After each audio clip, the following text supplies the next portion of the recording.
Hello from rather sunny rural Cheshire, and another quick walk and talk to preview the upcoming edition of the Rural Charge newsletter. So we're talking about the decarbonisation of rural bus services, because it's kind of important in the broader narrative around rural e-mobility.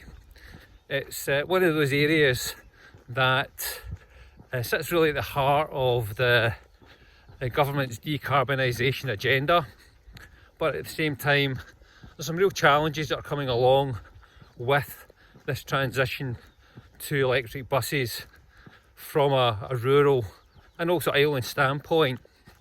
So to set the scene, we are seeing more electric buses on our roads and our streets, but that is largely in our cities and larger towns, and it's mainly funded through government subsidies.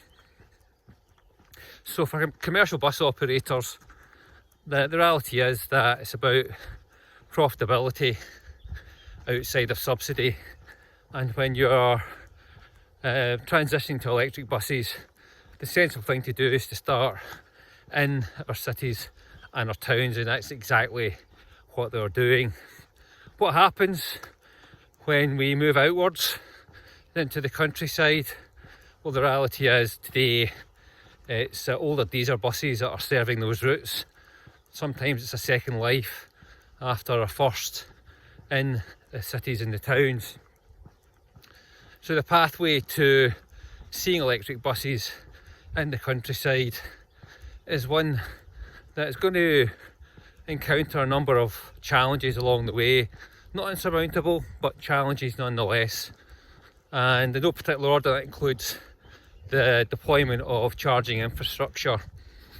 Now that is to a large extent dependent on grid connections, and they are costly and they're taking time, because we know that there's a large queue of different types of projects requiring upgrades to grid connections, and buses aren't always at the front of that queue.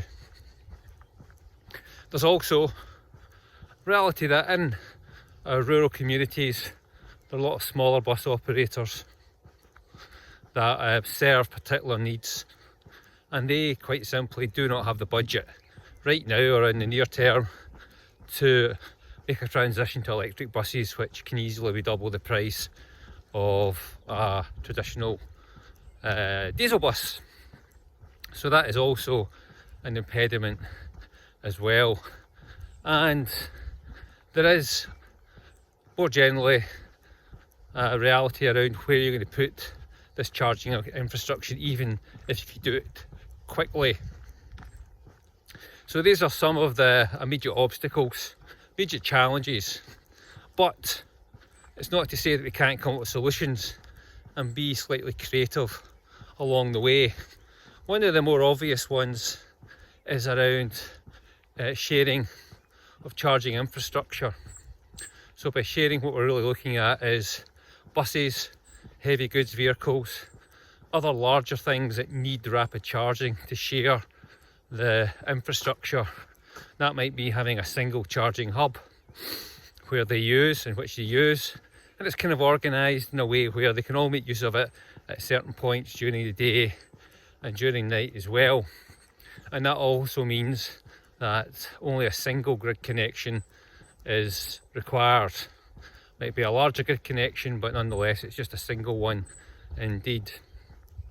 Second of all, I think what we also want to do is, rather than just focus on profit, think about social value as well, because especially in our outlying rural communities, buses are a lifeline service.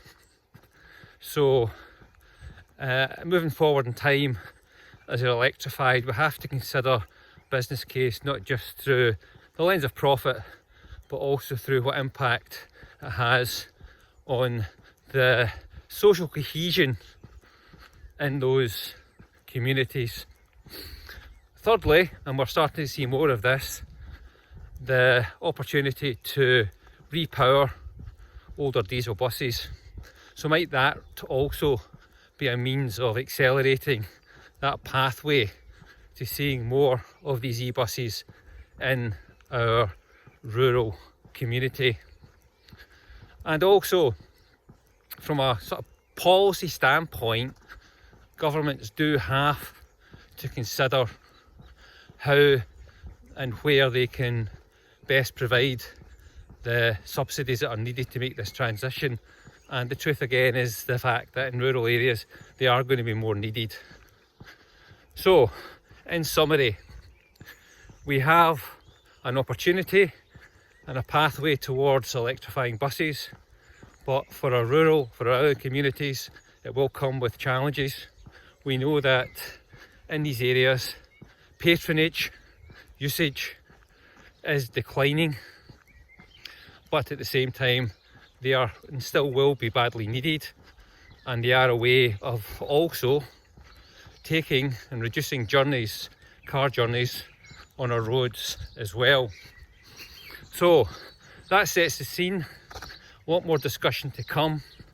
I'll be writing about it as I'm doing right now, and so you can read when it comes out what my take on this is.